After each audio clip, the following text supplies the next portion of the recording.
إصحاح 2. Matthew 2. ولما اتولد يسوع في بيت لحم اليهودية Now after Jesus was born in Bethlehem of Judea في أيام هيرودس الملك in the days of Herod the king, قام علماء فلك من الشرق جم أورشليم بيقولوا behold, wise men from the east came to Jerusalem saying, فين هو المولود ملك اليهود؟ Where is he who has been born king of the Jews? عشان احنا شفنا نجمه في الشرق وجينا عشان نسجد له. For we saw his star when it rose and have come to worship him. فلما سمع هيرودس الملك اتربك وكل أورشليم وياه. When Herod the king heard this, he was troubled, and all Jerusalem with him. فجمع كل رؤساء الكهنة وكتبة الشعب وسألهم فين يتولد المسيح. And assembling all the chief priests and scribes of the people, he inquired of them where the Christ was to be born. فقالوا له في بيت لحم اليهودية. They told him, In Bethlehem of Judea. عشان هو مكتوب كده على لسان النبي. For so it is written by the prophet. وانت يا بيت لحم أرض يهوذا. And you, O Bethlehem, in the land of Judah, ما انتيش الصغيرة بين المدن الرئيسية في يهوذا. are by no means least among the rulers of Judah. عشان منك هيخرج راعي يدبر أمور شعب إسرائيل. For from you shall come a ruler who will shepherd my people Israel. وقتها نادى هيرودس العلماء بتوع الفلك في السر واستفسر منهم عن وقت النجم اللي ظهر. Then Herod summoned the wise men secretly and ascertained from them what time the star had appeared. بعدين بعتهم لبيت لحم وقال And he sent them to Bethlehem saying, روحوا ودوروا بدقة عن الولد. Go and search diligently for the child. ووقت ما تلاقوه بلغوني عشان اجي انا كمان واسجد له. And when you have found him, bring me word, that I too may come and worship him. فلما سمعوا من الملك راحوا. After listening to the king, they went on their way. وقام النجم اللي شافوه في الشرق يمشي قدامهم. And behold, the star that they had seen when it rose went before them لحد ما جه ووقف فوق مكان الولد. until it came to rest over the place where the child was. فلما شافوا النجم فرحوا فرح كبير قوي.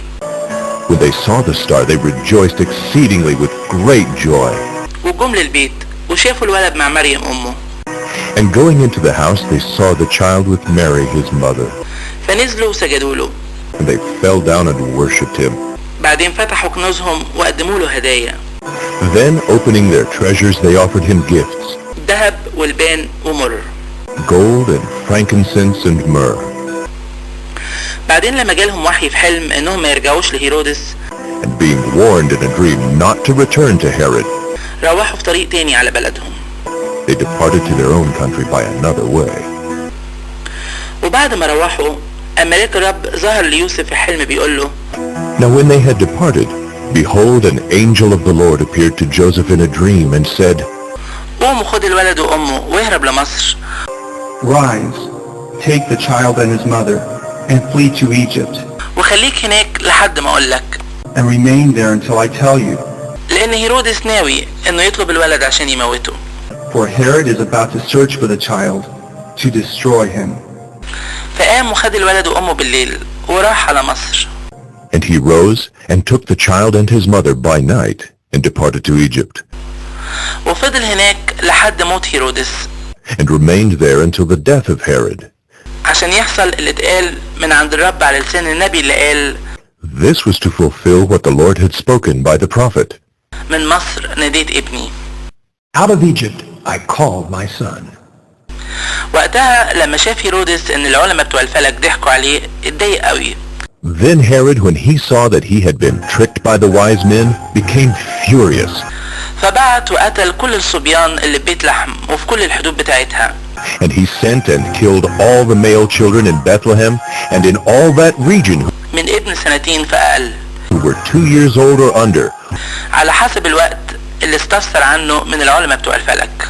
according to the time that he had ascertained from the wise men. وقتها حصل اللي اتقال على لسان أرميا النبي اللي قال Then was fulfilled what was spoken by the prophet Jeremiah.